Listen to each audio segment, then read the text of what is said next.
नमस्कार, बहुत स्वागत है आप सभी का मुख्यमंत्री की विकास डायरी में। मेरा नाम है सिद्धांत त्रिपाठी। रुक करते हैं सीधा खबरों की ओर, जहां मुख्यमंत्री डॉक्टर मोहन यादव ने शुक्रवार को कटनी जिले के स्लिमनाबाद टनल का निरीक्षण कर निर्माण कार्यों की समीक्षा की। करीब 12 किलोमीटर लंबी और 1600 करोड़ रुपए से अधिक लागत वाली यह देश की सबसे बड़ी टनल परियोजना है। मुख्यमंत्री ने कहा कि इसके पूरा होने से कटनी, रीवा, सतना, मैहर और पन्ना सहित 5 जिलों में पेयजल और सिंचाई की सुविधा मिलेगी तथा करीब 2.5 लाख हेक्टेयर क्षेत्र का सिंचित रकबा भी बढ़ेगा। उन्होंने बताया कि यह परियोजना इंजीनियरिंग का उत्कृष्ट उदाहरण भी बनेगी और प्रधानमंत्री नरेंद्र मोदी के सहयोग से महत्वाकांक्षी योजना अंतिम चरण में पहुंच चुकी है।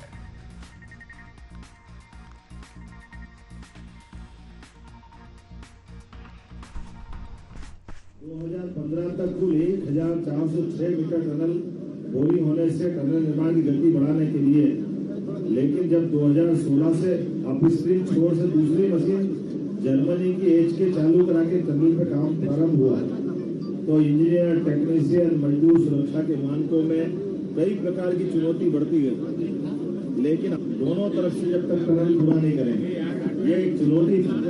मुझे इस बात की प्रसन्नता है कि हमारे लिए 17 साल का ये लंबा संघर्ष 2026 में जाकर इसकी सफलता मिली। जब हमारी सरकार बनी 2023 में, तब तक विभाग ने, ठेकेदार ने, सबने हाथ जोड़ लिए कि ये जिस प्रकार की चुनौती है, अब तो मशीनें भी बनना बंद हो गई और 2 मशीन में से 1 मशीन तो अब सुधर ही नहीं सकती, केवल 1 मशीन के भरोसे से काम चला रहा है। ऐसे में पुराने टेक्नीशियन को ढूंढा गया, पुराने जानकार लोगों को लगाया गया। अगर ये टनल ने काम प्रारंभ किया, जिसके कारण से डाउन स्ट्रीम, अप स्ट्रीम में लगभग 2.5 लाख हेक्टेयर क्षेत्र में सिंचाई का रकबा बढ़ेगा और इस पूरे क्षेत्र में, अंचल में हमारे लिए ये विंध्य का अंचल सब प्रकार से ऊर्जावान, उर्वरकवान है। लेकिन पानी की चुनौतियों के कारण से कटनी में खुद में पीने के पानी की चुनौती, सतना और मैहर के अंदर उद्योग से लगा करके हमारे पेयजल की भराई में सब प्रकार की परेशानियां। ऐसे में 5 जिलों के अंदर ये अमृत का काम करेगी और खास करके जैसे गंगा बेसिन में आमतौर पर सोन नदी का गंगा बेसिन का इलाका हो, या हमारा मालवा का पार्वती काली सिंह चंबल वाला बेल्ट या केन बेतवा, लेकिन नर्मदा तो सीधे खंबात की खाड़ी में गिरती है। लेकिन ये वाकई विज्ञान का नया चमत्कार हुआ कि नर्मदा जी अपने खंबात की खाड़ी के परंपरागत क्षेत्र को छोड़ करके विंध्य की वैली में आज अपने प्रवास से सोन नदी के अंचल को भी हरा भरा करेगी। कटनी जिले के स्लिमनाबाद दौरे पर पहुंचे मुख्यमंत्री डॉक्टर मोहन यादव ने झंझरी और बहुरी बंद स्थित सांदीपनी विद्यालयों का लोकार्पण किया। इस दौरान उन्होंने भगवान श्री कृष्ण और महर्षि सांदीपनी का उल्लेख करते हुए शिक्षा, मित्रता और सनातन संस्कृति के मूल्यों पर जोर दिया। मुख्यमंत्री ने विंध्य क्षेत्र में 2.5 लाख हेक्टेयर सिंचाई और किसानों की समृद्धि के लिए 1400 करोड़ रुपए की योजना का उल्लेख करते हुए किसानों से अपनी जमीन नहीं बेचने की अपील की। तो वहीं यूसीसी 3 तलाक और एक समान कानून को लेकर भी उन्होंने सरकार का पक्ष दोहराया और कहा कि प्रदेश में सभी नागरिकों के लिए समान कानून लागू करने की दिशा में सरकार प्रतिबद्ध है।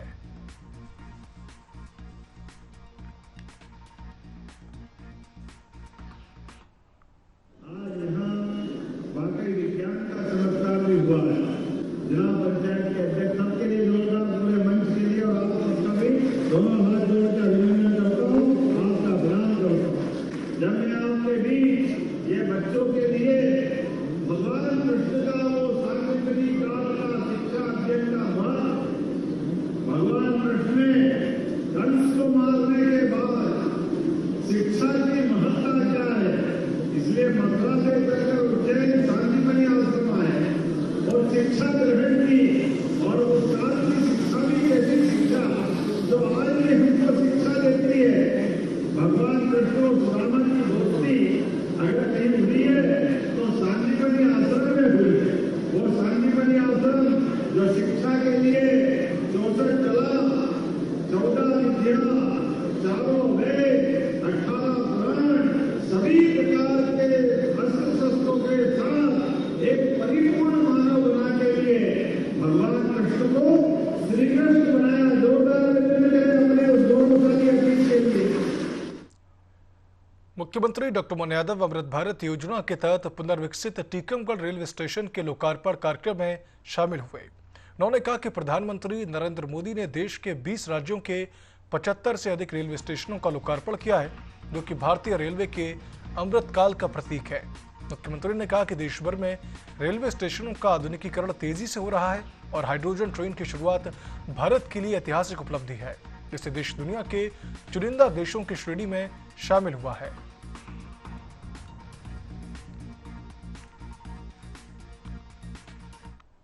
टीकमगढ़ के नए रेलवे स्टेशन के लोकार्पण की बधाई। यशस्वी प्रधानमंत्री के माध्यम से 20 राज्यों के 75 से ज्यादा स्टेशनों का लोकार्पण हुआ। ये रेलवे का एक तरह से अमृतकाल है। देश के सभी स्टेशनों पर जिस प्रकार से काम चल रहा है, आज तो हाइड्रोजन ट्रेन की शुरुआत है। ये दुनिया के गिने चुने देश में ही है। सबको बधाई। प्रधानमंत्री नरेंद्र मोदी ने अमृत भारत स्टेशन योजना के तहत 75 पुनर्विकसित रेलवे स्टेशनों का शुभारंभ किया। टीकमगढ़ में आयोजित कार्यक्रम में मुख्यमंत्री डॉक्टर मोहन यादव शामिल हुए और कहा कि प्रधानमंत्री के नेतृत्व में भारतीय रेलवे तेजी से आधुनिक हो रही है और हाइड्रोजन ट्रेन की शुरुआत भारत के लिए एक ऐतिहासिक उपलब्धि है। मुख्यमंत्री ने बताया कि मध्य प्रदेश में 80 अमृत श्रेणी के रेलवे स्टेशन विकसित किए जा रहे हैं। अपने संबोधन में उन्होंने यूसीसी को लेकर सरकार का रुख दोहराते हुए कहा कि मानसून सत्र में इससे जुड़ा कानून लाने का प्रयास भी किया जाएगा।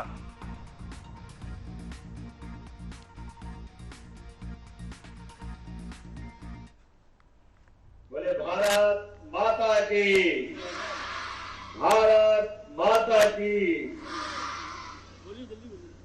आज भारतीय रेल के इतिहास का युगांतकारी दिन है। यशस्वी प्रधानमंत्री श्रीमान नरेंद्र मोदी जी के माध्यम से देश के अलग अलग राज्यों में 75 से ज्यादा अमृत स्टेशनों का लोकार्पण हो रहा है। ऐसे में इस कार्यक्रम में मंच पर विराजमान माननीय प्रभारी मंत्री श्रीमती कृष्णा गौड़ जी, हमारे अपने मंच पर विराजमान माननीय मंत्री श्रीमान दिलीप अग्रवाल जी, हमारे रेलवे के सभी अधिकारीगण इस अवसर पर मौजूद, आप सब दोनों हाथ जोड़ के आपको प्रणाम करता हूँ। आप सबका अभिनंदन करता हूँ। टीकमगढ़ की धरती पर आप सबको बधाई देता हूँ। जब लोकार्पण हो रहा था, दोनों हाथ ऊपर करो और जोरदार ताली बजाकर लोकार्पण का आनंद ले। हमारे लिए सौभाग्य की बात है, माननीय प्रधानमंत्री के नेतृत्व में सभी भारतीय वैज्ञानिकों, इंजीनियर और रेलवे के कर्मयोगियों ने वो करके दिखाया जिसकी कभी कल्पना नहीं की। मध्य प्रदेश अब निवेशकों की पहली पसंद बनता जा रहा है। दिल्ली में मुख्यमंत्री डॉक्टर मोहन यादव की मौजूदगी में 2 मेगा आयोजनों के दौरान उद्योग जगत ने मध्य प्रदेश पर भरोसा जताते हुए 20,193 करोड़ के निवेश प्रस्ताव सौंपे। ये निवेश टेक्सटाइल से लेकर डिफेंस और डेटा सेंटर तक प्रदेश की तस्वीर बदलने वाले हैं। इन सेक्टर्स में निवेश से प्रदेश में हजारों करोड़ का इंफ्रास्ट्रक्चर खड़ा होगा और लाखों युवाओं के लिए रोजगार के दरवाजे खुलेंगे। मुख्यमंत्री ने निवेशकों को भरोसा दिलाया कि मध्य प्रदेश में उद्योग लगाने के लिए बिजली, पानी, सड़क से लेकर कच्चा माल और कुशल श्रमिक तक सब कुछ आसानी से उपलब्ध है। सिंगल विंडो सिस्टम से लेकर हर क्लियरेंस टाइम बाउंड तरीके से भी दी जा रही है। मुख्यमंत्री डॉक्टर मोहन यादव ने मंच से वर्ष 2027 में होने वाली ग्लोबल इन्वेस्टर समिट के लिए सभी उद्योगपतियों को मध्य प्रदेश आने का आमंत्रण भी दिया है। हमारे निवेशकों को आमंत्रित करते हुए सबसे अच्छी पॉलिसी मध्य प्रदेश की है। आज हर सेक्टर में मध्य प्रदेश के साथ बड़ी अनुकूलता मिली। इन्वेस्टमेंट के लिए फ्रेंडली नीतियां, सरल प्रक्रियाओं के कारण निवेश का केंद्र मध्य प्रदेश बना है। बिजली सरप्लस है और बिजली सरप्लस तो है ही, लेकिन बिजली से ज्यादा बिजली के दाम में भी अलग से आपको लाभ मिलने वाला है। लैंड बैंक हमारा पर्याप्त है, पानी की बहुत उपलब्धता है। सभी सेक्टर में आगे बढ़ने के लिए जैसी संभावना हो सकती है वो सारी की सारी हमारे पास संभावना है। ऐसे में food park, IT park, plug and play, औद्योगिक पार्क, मल्टी मॉडल लॉजिस्टिक और कई सारे प्रकार के साथ साथ 5 लाख किलोमीटर से ज्यादा की सड़क का नेटवर्क मध्य प्रदेश के पास है। सुदृढ़ रेल कनेक्टिविटी, 8 एयरपोर्ट, 6 अंतर्राष्ट्रीय कंटेनर, एक्सप्रेसवे, हाईवे। तो हमारा और आपका समय बहुत महत्व का है। आइए मध्य प्रदेश के साथ जुड़े, आगे बढ़े। इंटरेक्टिव सेशन के साथ हम सब मिलकर के जीआईएस तो होने वाली जनवरी में, लेकिन अभी से निमंत्रण देने आपके बीच आए। यही तो दौर बदला है, यही समय बदला जिसमें हम। मुख्यमंत्री की विकास डायरी में फिलहाल इतना ही। आप देखते रहिए एशियन न्यूज। नमस्कार।